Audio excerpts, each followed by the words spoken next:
right. Well, hello. My name is Erica Britton, and I am one of the assistant directors for Pine Reads Review.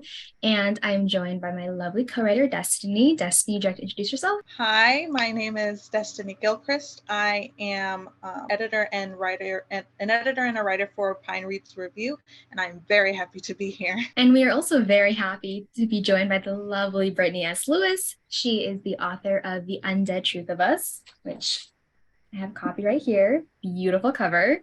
And Brittany is a debut author, and we're going to be chatting about her book. Brittany, can you just give for our viewers, listeners, readers, can you give a brief summary of The Undead Truth of Us and just kind of ease us into talking about the book?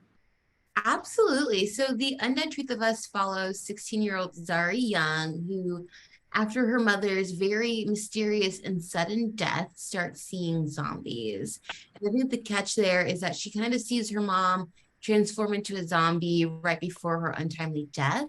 And so after this, she's sent to live off with her auntie, where she then runs into Bo, which is her next door neighbor, and she witnesses him turn into this half zombie, half human kind of creature.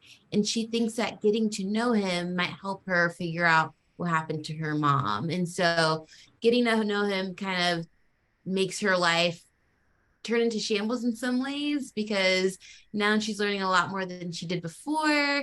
And she also kind of finds out the catch that love can change you for good or for dead. Thank you for the summary.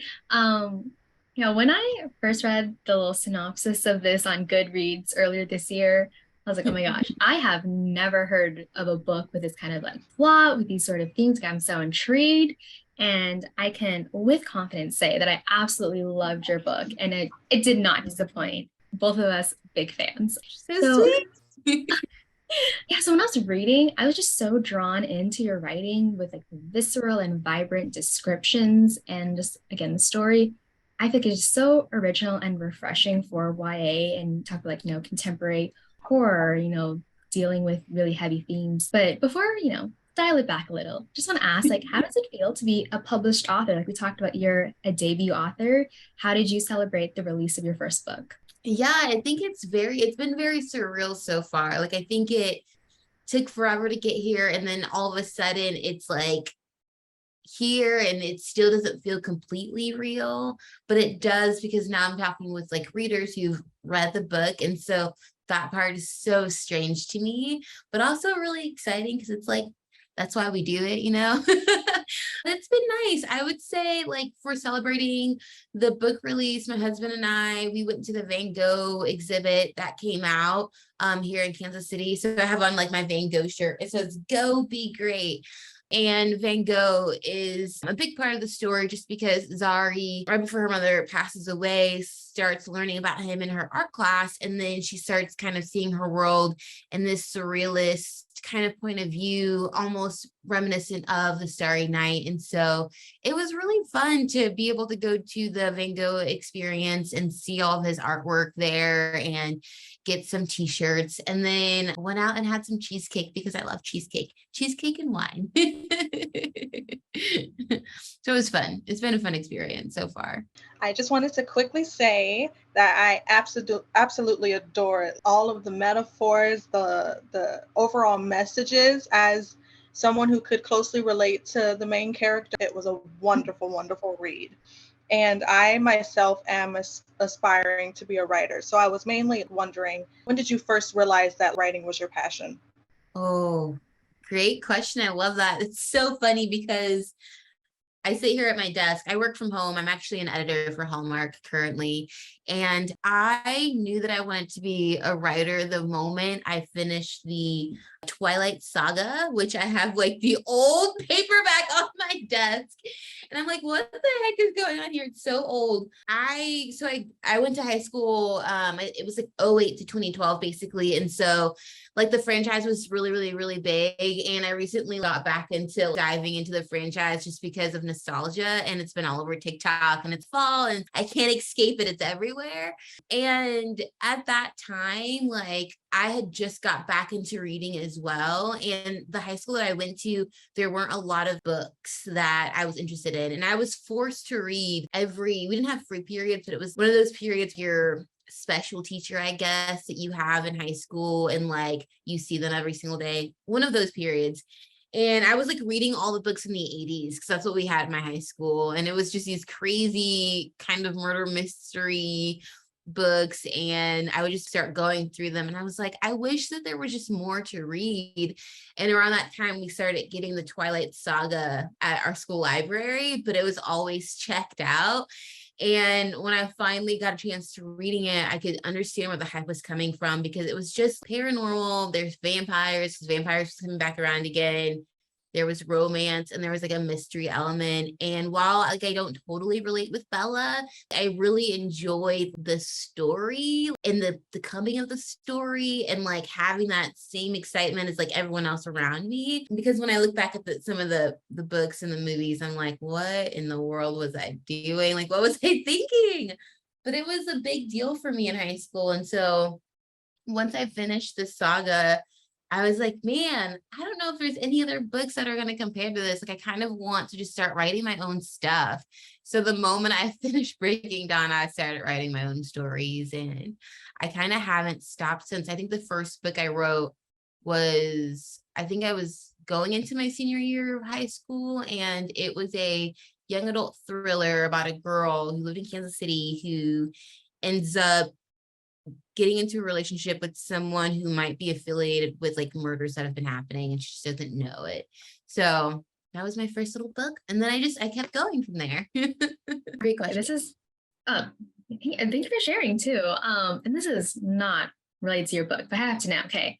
Twilight, people have a lot of opinions. So who was your favorite character when you first read, and like who's your favorite character now? Because I've discovered people changes, It does change. I would say my favorite characters, I think when I was in high school, like obviously like I liked Bella because we were following her story, but Team Jacob, like I was Team Jacob all the way. Like that was like my first experience on the as big as Twilight was spectrum, where like there was a person of color that was written into a story. And we know obviously that Taylor Lautner is not a person of color, but the person in the book is supposed to be. And I was just so excited. And so like I had like the new moon posters up in my room. I even recently got some Team Jacob shirts again for the hype, and I was totally there for it in high school. And then I would say now as an adult, love Rosalie's story. And I feel like a lot of people have grown to love Rosalie, but I feel like she was painted as awful person in the series when she actually was a victim. Like she suffered from SA, was kind of shunned because she was like really beautiful and kind of like stuck up. And I just feel like her story is so interesting. And yeah, I like it a lot. And also everyone's been obsessed with Charlie. I still don't see it yet for me personally. But like I get it. I get the obsession. We're growing, we're becoming healthy adults. So I see it. Yeah, I see it too. Do I necessarily agree? Who knows? So now just kind of switch back and talking about your book, The Undead Truth of Us. A major part of the story revolves around zombies, like you said. And in the author's note of your book, you mentioned that the original, zombie-ish story was very different than the one that got published. If you can share, like, how did this book evolve from a girl being or believing, that boys are zombies waiting to eat her heart out, to this story about life and love after death? Yeah, great question. In college and in high school, I fell in love a lot. I remember listening to an interview with Nicola Yoon, and she also experienced the same thing. And like, I remember her saying something like she was falling in love every single day. And while I wasn't falling in love every day, I did have a lot of crushes, and they were exactly that. They were crushes, and they crushed my soul, and they never went through. And I felt like I was always in these almost relationships where like it just was never reciprocal. And I remember being a junior in college and thinking like, this is so exhausting. Like I'm always falling for these people. And I feel like the guys that I was going after were always after, like your heart and your brain and all the good things that make you who you are. And it kind of like diminishes you in some way. And it felt very zombie-esque. And so the original story, the main character, Zari, was still seeing zombies. I just didn't realize like how much her world and the zombification in her world was going to be tied to grief and dealing with like loneliness and sadness and like how to overcome that while also trying to grow as a person and understanding why you feel the way you feel and also understanding that like it's not wrong.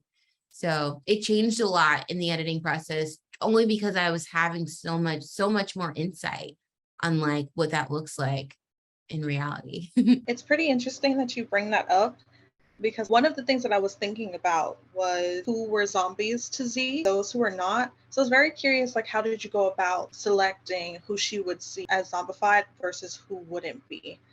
Mm, you know, I don't think as I like initially wrote the story, I had an idea about who was going to be zombified and who wasn't. I think I always knew her mom, because of the way how the story like is kind of revolving around her mother. And so I always knew that. But and I always knew Bo as well, because his story is also a big part of Zari's story in a different way, but he's also going through his own life experiences and he's also shifting and growing in different ways than Z does, but also in important ways for himself. So I always knew her mom and Bo, but then with other people, I think it was just taking a step back and thinking about life. And if you were to sit down like at a mall or a coffee shop and you were to listen to people talk or just see them living their lives, like you just don't know what's affecting them. You don't know what they've gone through that day. You don't know if it's been like maybe they're just a lucky person and they just like have everything going for them, or if it's the opposite. And so while I was writing the story, I tried to think about that. Like there's a scene where Zari is kind of walking back to her apartment after a long day, after like an argument with her auntie, and she sees a car driving by and like both people are zombies. And while the zombies can't really speak, she has this feeling that they've been arguing. And I just feel like that's life, right? Like everyone's going through their own thing. And so maybe someone's in the car next to you and they're like on the phone arguing and they're having their own complications. Maybe that person is a zombie because of whatever it is that they're going through in their life. Maybe it's something totally different. And I feel like the virus for zombification looks different and manifests differently in each person in this world. I know that you mentioned both C, Bo, and the mom. And I was wondering, because you do explore a great deal of pain, trauma, grief, and love, beautifully written, by the way. I was wondering if there was any characters that you found it difficult to portray or write about. Oof. Oh man, okay, great question. I'm thinking in my head. People always ask me the opposite of this question, like who was the most fun to write? And I'm always like, oh, definitely Jesus, definitely Charlie. They were so much fun to write. Great characters, love them. Difficult to write, I would say the auntie and the dad, in quotation marks, if you're listening, the sperm donor, because Z's auntie is dealing with her own trauma and her own grief with losing her sister. And I think as a teenager, it's so easy to sometimes like think about your own experiences and being in your own head and not realize how something else might affect someone outside of you. And so her auntie's going through grief in a way that is not, I don't think, portrayed enough. Like she's kind of mean and kind of distant and I didn't sign up to be an instant mom. And I feel like she gets victimized a little bit for that. It's brought back into light because she's grieving, she's having to watch her sister's daughter who looks similar to her, and also trying to get over the fact that she no longer gets to have her sister around ever again. And I think that was really hard because some of those experiences like I just haven't felt before, but I really like imagine what that was like and dive into experiences where I've known people who have had the same effect or who have experienced similarly. And then with the dad, that was interesting because my father's not anything like, Devin. So writing Devin's character was strange for me, because it was like I had to put myself in his position, right? Because everyone has a motive in the story. And like for him, like he honestly thought that he was like doing the things to better himself and he was trying to achieve and reach his goals. And so maybe in his world at some point he thinks that maybe he was the victim, right? Victim to whatever it was that he experienced that made him have to turn to Twiggy and do XYZ. That was hard. That was hard to write. Very difficult. Yeah, I'd imagine so. Those two kind of big moments of, I don't say confrontation necessarily, but just those big conversations that Z has with her auntie and then with, the quote unquote sperm donor at, the end of the book. Spoilers. The conversation that Z has with like her auntie, as I was reading it, my heart was breaking. And for all the reasons you said, it's because, Z, they're both grieving and Z's realizing, yeah, her aunt's an adult, but adults don't have it all figured out and adults experience emotions. And I love that you pointed out that kind of reaction that auntie has to grief is not really represented much. Because yeah, sometimes you gotta be a little distant, you gotta be a little prickly. But yeah, their conversation just really hit. And I have like an older sister too, and I was like, wow, emotional. But kind of going off of that, as a writer dealing with these heavy topics, specifically, with grief or family trauma or relationship, betrayals or heartbreak and things like that, how did you keep boundaries to protect your mental and emotional health when writing this book? Yeah. Wonderful, wonderful question again, because I honestly don't know. Like, I don't think that I had a system put in place. I know that in my own life, I've experienced a lot of trauma as well. And I honestly feel like writing is a form of therapy. It's not therapy, it doesn't replace that, but it definitely, like writing the story was a release for me because I was able to get out maybe some feelings that I had experienced personally and put that on page. So while like I don't think that I had a system set up to protect myself, I do feel like I was getting some release out of writing the story and being able to see these characters come to life. And I think that that was very releasing for me, but I'm not very good at that. I need to be better. One of the clear concepts in the book is love. I was really curious of how you chose to write the family type of love, because when we were introduced to Bo's mom, I was like instantly like, that's my mom right there. Instantly. Like, how did you go about that? Oh, I love that. Yeah. Bo's mom was so great. She also reminds me of one of my aunties. And so it was so easy to be like, this character. Yes. I have so many people in my life whose mom is that character too.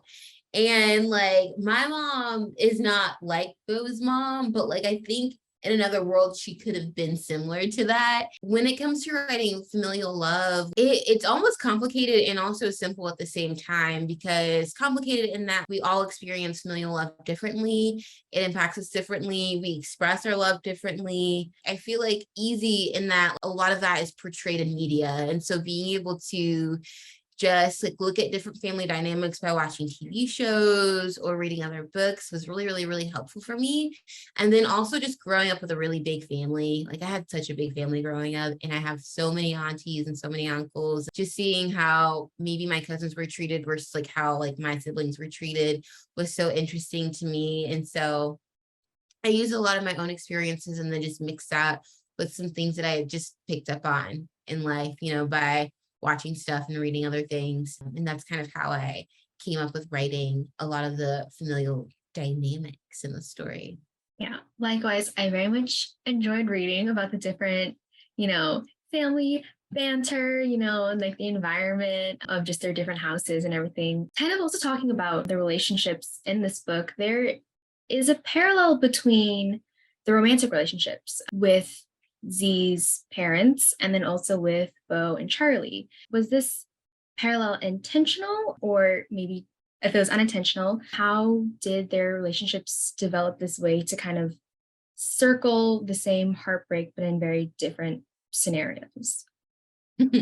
Definitely not intentional. That's the first time I've ever heard that before. So great job. Okay, so parallels, it's so interesting. So now I'm like really thinking back into the story because I haven't read it in a while, but I do know a few different things while I was writing the book was with Bo and Charlie. I feel like we all know that couple, maybe growing up in high school, who like got together in middle school and like stayed kind of together, but then maybe one of them wasn't like the most faithful, or they kind of started to like drift their own separate ways. And I have seen that happen a lot with friends or just on TV and like reading books. And I just wanted to explore that dynamic because one, like they're growing. And I feel like there are some relationships where you meet someone in middle school and you're with them forever, right? But it's also a lot more common to meet someone in middle school to not be with them forever because of life happens, you both become different people. And I think that's what happened with Barley and Bo and Charlie, was that they just became different people and they wanted different things. With Charlie, she particularly was experiencing wanting to experience more in life, right? Like she'd only really known Bo her whole life. And while she loves Bo, like she wanted to experience other relationships, her sexuality, even like she just had so much going for her that she hadn't had a chance yet to experience. And I think maybe being in a relationship was faltering that for her. And also being afraid to say that, right? Like knowing someone your whole life and then being like, and then dating that person and then being like, I'm kind of wanting to do something else, can be a very hard conversation to have. And so sometimes it's just easier to have all of it, right? Sometimes you want to dibble and dabble in all of it. And it's like, but like, what if we were together, but we weren't together? There's so many people that play those games in relationships, and it's so common and it happens all the time. And then with Bo is just one of our free kind of in the world, but not really kind of guy, and just like very go with the flow. But I think he uses his personality to mask how he feels and his feelings. And I think he pretended like he was kind of okay with what was going on in the relationship when in the reality was he wasn't, and he just didn't know how to express himself. And I think a lot of times guys get pictured as someone like that isn't emotional, and they get depicted as like these creatures who are creatures, right?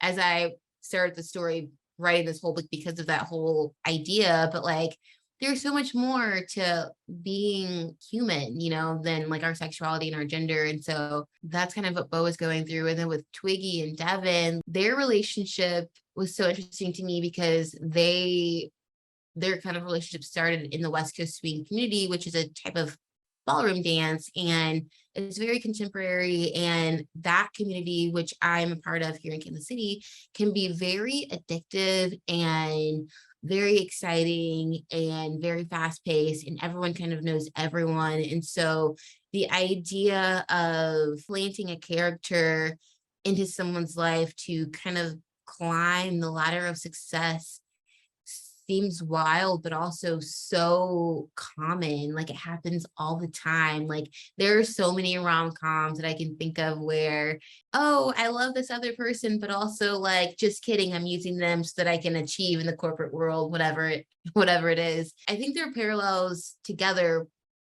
Twiggy and Devin, and then Bo and Charlie are similar in that they're both experiencing heartbreak, but also in that they both just want different things and they're not really communicating to the other person about what it is that they want. And I think that's common in multiple relationships everywhere. We struggle with communicating and expressing our feelings, even if we think that we're getting them across quite clearly. I love the fact that you brought up like going through something emotional, or, whether it be a breakup or you're just growing as a person. Like that's a lot to take in, especially at a young age when you're still, basically learning the functions of life. One of the things that made me think about was a very pivotal moment within the story, which is Z's breaking point. So I would love to know, like, how did you decide like how to portray that specific breaking point, because there's so many ways that it could have been written, but you chose specifically that moment. Yeah, I'm thinking, okay, I'm gonna say this in a very spoiler-y way. And with Z's breaking point, right? Because that's like the deepest, darkest part of the story.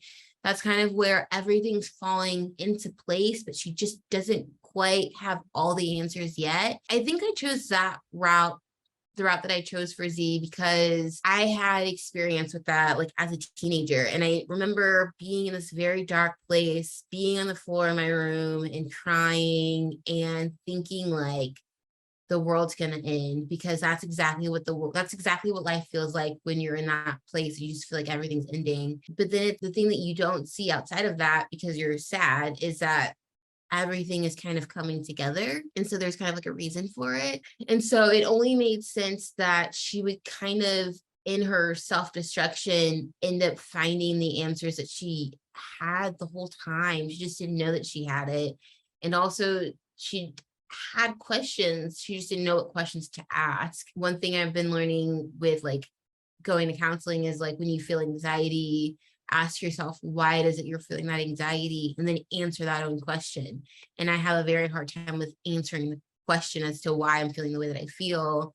And I think Z was experiencing that, right? Like she's in this very down moment, some crazy things start happening to her. And then she has to start asking these questions to get answers. And then that's when things kind of start kicking off for her. And so that's where I was able to pull from that, because I just had experienced it personally.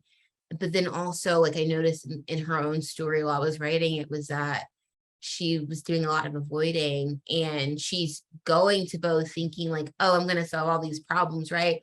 When in reality, she could have solved them without Bo. I think it just like meeting him was that kickoff point, which led to a lot of the different events that finally got her to the moment that she didn't know that she needed to be at. Great question. When I was first reading, I like to pay attention to all of like the little tiny details. There seemed to be this focus on colors, yellow and blue. And I was like, okay, I'm assuming the yellow's, it's a very comforting color, whereas the blue could possibly be sad. But I was like, oh yeah, there has to be something behind that.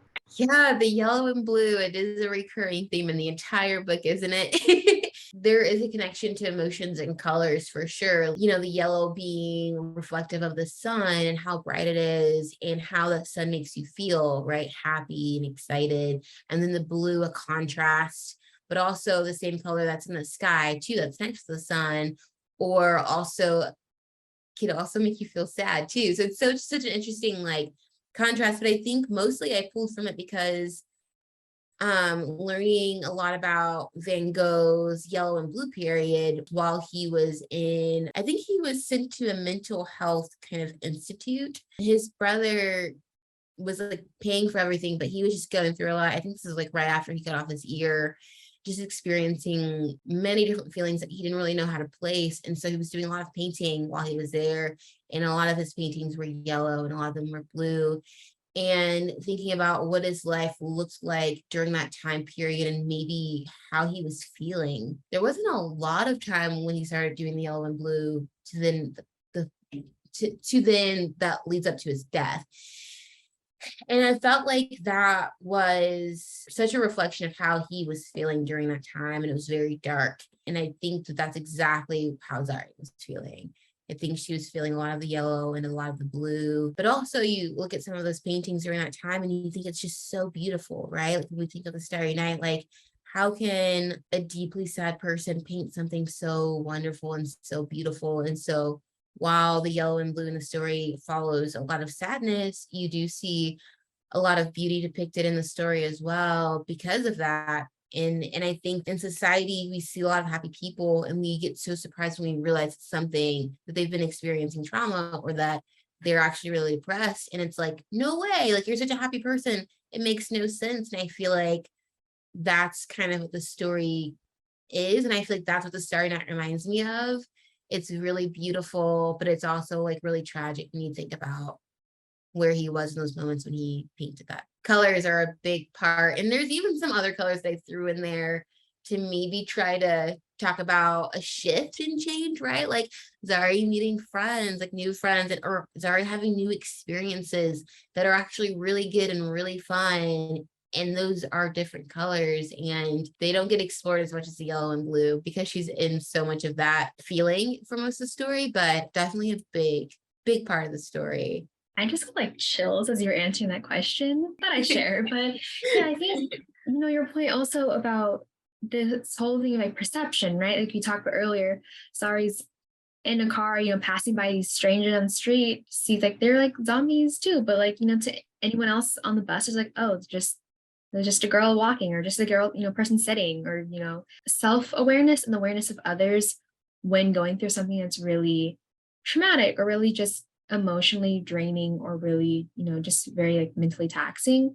I think that was something that as I was reading, I was like, wow, again, this is just not something that I feel like is addressed a lot in YA fictional stories. Yeah, so I just really loved reading about that.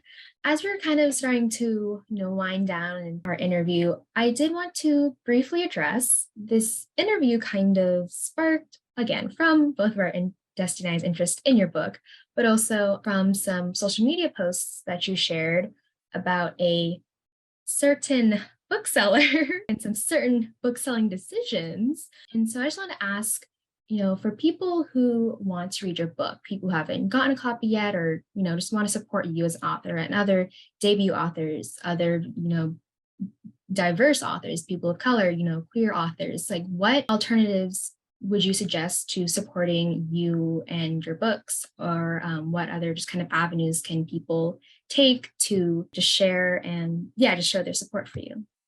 Yeah, I honestly like such a good question. And I will say too, like big store policy changes issue has definitely affected me and sales, and not just me too, but multiple authors. And I think it's really scary because for a lot of us, like, this is our dream, and then the moment you finally get to that dream, it's part of it feels like it's being taken away from you because of these policy changes, which definitely affects us more, people of color and queer folks, because you already aren't having a lot of books published. And so not having it in one of the biggest stores in America is a slap in the face for sure. And I think ways to support would be word of mouth is like the biggest way. And it's such an old school method, but like talking about something that you love genuinely is so important. And it really does like spread wildfires. That's why influencers are so coveted, right? That's why brands are pouring all their money into influencers, because they know that if you trust someone and you trust their opinion and you really love a story or really love a book and you talk about it, it's going to move the sales. No, it's just how it works. So talking about books that you love is, I think, a big way to support creators, but to support authors. And then ordering from your indies, right? Like ordering locally. Like if you have one, there are some people that don't have a lot of independent bookstores. I live in a fairly big city, and like I don't even have that many independent bookstores. But ordering from them is really helpful. And it's thrift books and indie. I think is it just indie books? Maybe we'll give you links to different independent bookstores that are selling the book, and being able to order through them is very, very, very helpful. And then at the end of the day, like a sale is a sale is a sale is a sale. And it sounds so silly, but if you don't have those options to you, but you want to read the story, just buy it wherever you're able to get it from, whether that's Walmart, Target, Books A Million, Barnes and Noble, Amazon. Like if you're able to get it, like I don't want to dictate where someone buys their stuff if that's the only options available to them. And so at the end of the day, buying is always going to help. But if you can support local, definitely do it. And spreading the word and sharing it and talking about it, it's going to be like one of the number one ways to really, really, really help out authors. Thank you so much for sharing that with us. I definitely think, speaking any kind of truth definitely helps a whole bunch. I think to wrap up the interview, we really want to know what's next for you, whether you have any like upcoming projects or any fun announcements for us today. Yeah, I don't have any big announcements to share, but I am working on some new projects. There is another book expected for me, hopefully next year. And while the title hasn't been announced yet, I can tell you that it follows a 17-year-old girl who may or may not be slipping into some scary alternate time travel while trying to find her brother who's been missing for 10 years. And so that story is going to be a lot of fun. You should definitely look out for it. I would say if you enjoyed Us by Jordan Peele and really anything with time travel, I think that you'll really enjoy my next book. And then everything else is just kind of a hope. I'm always writing about love.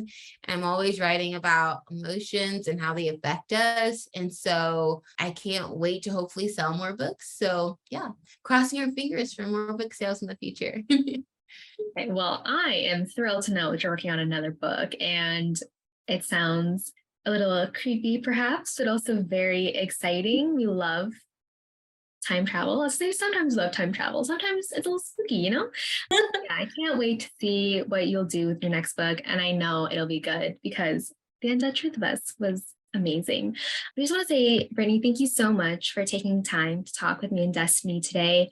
I know both of us could also talk for hours and hours about your book. And so I just hope, like you shared earlier, that more people can hear about this book, buy the book, read it, and love it the way that we do. So thank you again for joining us. Thank you to the people who are watching and listening to our interview. And be sure to buy your own copy of The Undead Truth of Us, this beautiful book, and keep your eyes out for this title unreleased next book from Brittany. Thank you, Erica and Destiny. It's been so marvelous talking with you on this lovely Saturday, and hopefully we can do more of these. So thank you so much. It's been so great.